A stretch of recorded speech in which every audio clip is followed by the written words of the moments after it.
Alright everybody, welcome back to Bruner Tuner. We got a new project in the stable. If you have been around the channel for a while, you remember that last year I picked up a 1978 Yamaha XS400, and the goal with that bike was to make a scrambler, something we can take on-road, off-road, and it worked out pretty well. You know, we took the bike to Moab, we got to go around a lot of trails throughout Austin and other parts of Texas, and I had a really great time with the bike, but this beauty came up for sale on the Facebook Marketplace, and the owner was entertaining trades. And you know, this is originally the style of bike I wanted when I ended up with the XS400. And I mean, look at this thing, it's beautiful, you know? So I ended up talking with this guy in North Texas, and we made a trade, a little cash on my end, and here we go. I'm the proud new owner of a 1973 Yamaha CT175. So check this thing out.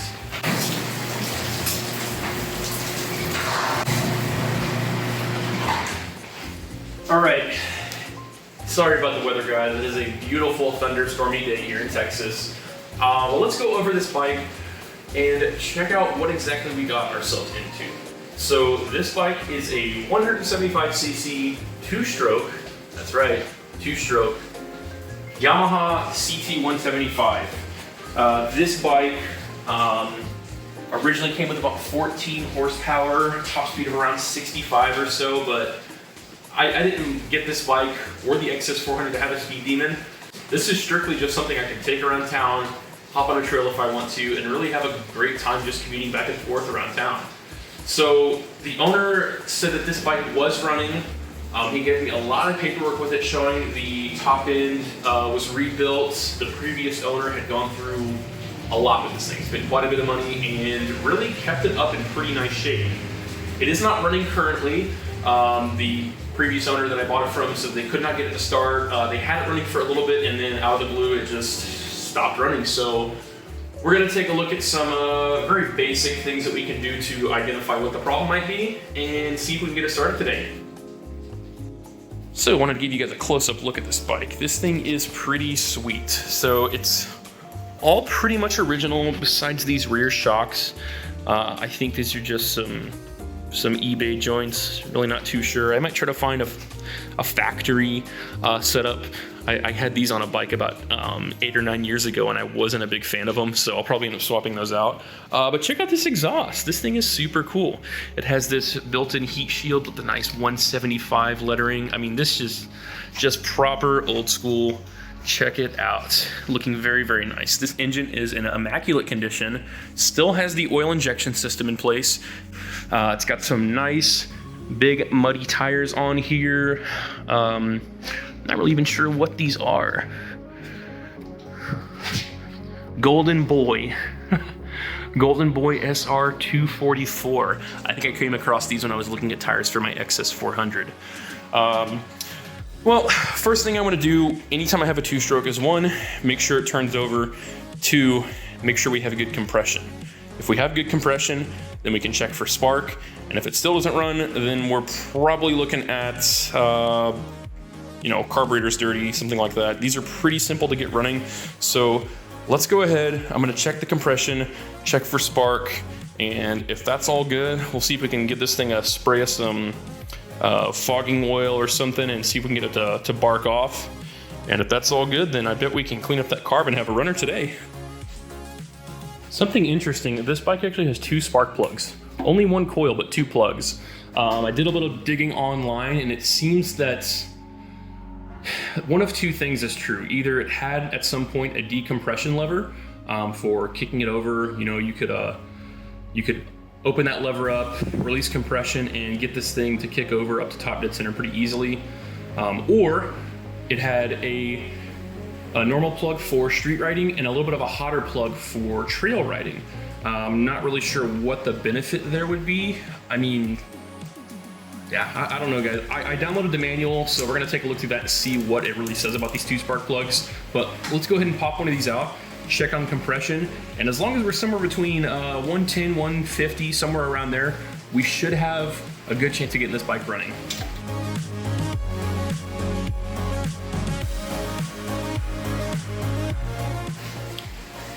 Okay, so these look like they might be fairly new. Not a lot of runtime on this, but the electrode doesn't look too gross. It's a little oily, but not bad, not super cooked or anything. So this looks like it might have been pretty healthy whenever it was running. Two tools I always take with me when buying a bike or a vehicle. One is a nice bore scope with a camera and a light so you can see inside that cylinder. And the other would be one of these nifty compression testers. I did check this off camera, so I know it's good, but I'm gonna go ahead and show y'all how to test for that and let you know that it does look good. All right, we got our compression tester all rigged up in the cylinder. What we're gonna do is give this thing some wide open throttle, give it about 4 or 5 kicks and see where that needle ends up resting at. Right now we're looking anywhere above 100 to 110 is probably gonna be enough to get this bike running. Anything less than that might indicate the need for a rebuild.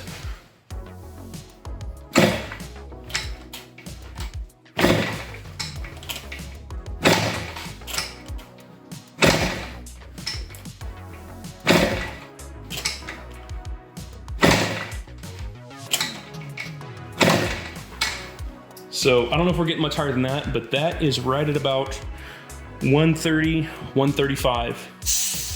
So that is a healthy motor, y'all. Next thing we're gonna do is hook this thing up to the lead and check for spark on this.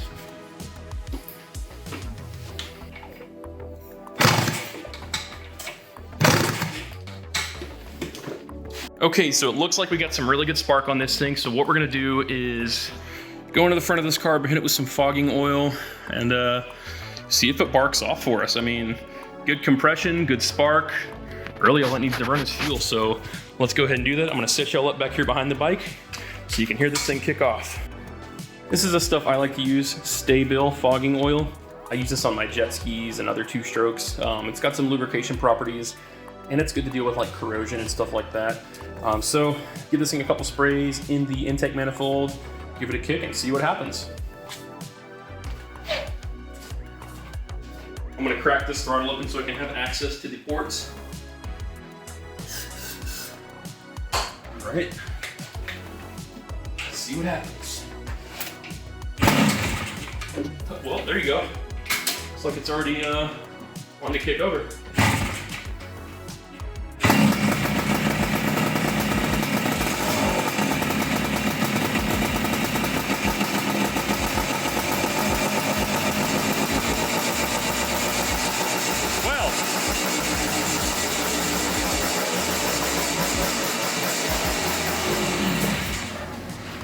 Go ahead and get the smoke out of here.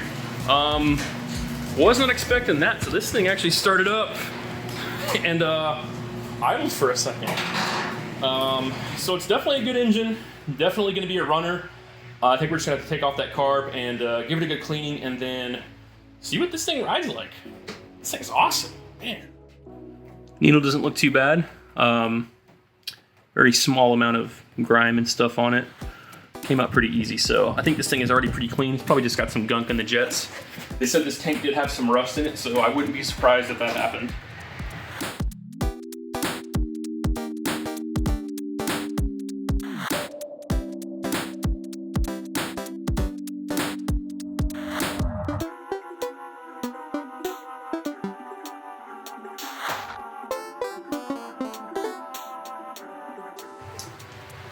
All right. And there she is. So let's go ahead and get this thing over to our little workbench, well, on the floor above an oil pan, and strip this thing apart, see what it looks like inside.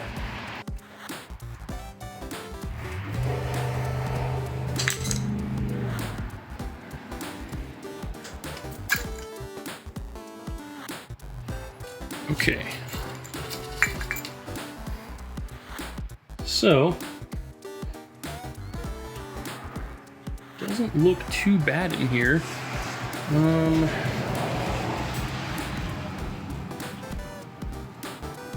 I can't tell if that's even a main jet or not. That thing's huge. I guess I'll pull that out of there real quick and take a look and see if there's a number on it. Oh wait, there we go. It is a 215. That is a massive jet. 215. Just for reference, I was running 142s on my XS400. So let's get that taken out of there, take a look at it and see if it needs any cleaning, and then we'll also pull up that pilot.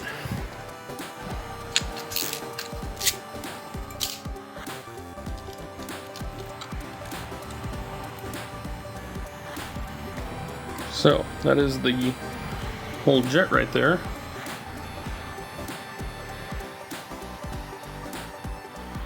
I'm thinking that maybe some of the ports on the emulsion tube might be a little bit clogged. So we're gonna go ahead and take any kind of really small wire and poke those things and clear them out, and then I'll catch back up with you guys.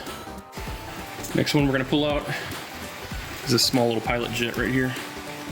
And somebody definitely was in here recently because it's pretty clean in here. None of this stuff is overly tightened. That is a tiny little pilot. Look at the size difference in these. That's awesome. So I can see through that one. I mean, you're not gonna be able to see much of anything on that. Those all seem good. Pop this back in here. And I think the last thing we'll do is hit this with some brake parts cleaner and just kind of clear any of the passages, see if anything falls out. The owner did say that the tank was a bit rusty on this thing. So that could be one of the things leading to these jets getting clogged, or the fuel line getting clogged, or really anything like that. All right, those are back in there. I'm gonna go ahead and clean this thing out, and then I'll catch back up with y'all. Okay, so I don't know how I didn't catch this earlier, but check this out. It looks like somebody took liberty of stacking a paper gasket on this, and I haven't seen too many carbs that have O-rings like this that also need a paper gasket. And it was missing this part on the bottom, and I didn't see it on the cylinder heads. I'm thinking that this small gap right here could have led us to have enough of a vacuum leak that we're not gonna be able to pull fuel into the carburetor. So let's go ahead and pull this gasket off, clean up the surfaces, and get this thing mounted back up, cleaned out, and see if this thing will start up and run for us. Okay, so off camera, I was messing with this thing quite a bit. A few things I found.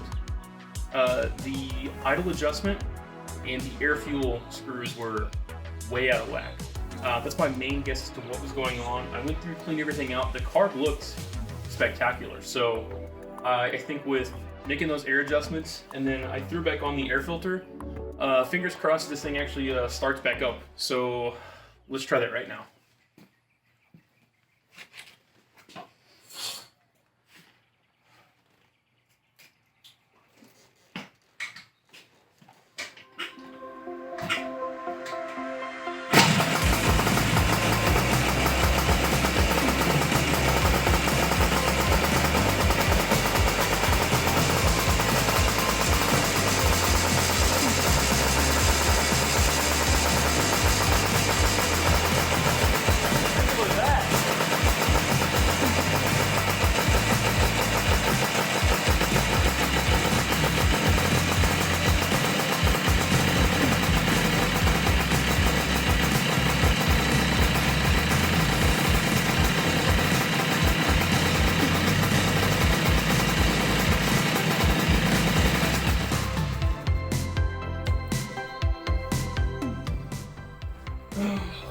Alright, well, that is going to do it for this one, folks. Thanks for tuning in. I really hope y'all are looking forward to this CT175 journey I'm about to go on.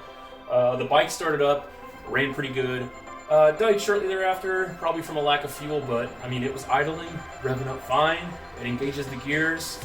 So next episode, we are going to get the rest of the accessories put back on this bike, like the lights, the speedometer, tachometer, stuff like that, and take this thing on its inaugural drive and see how it does.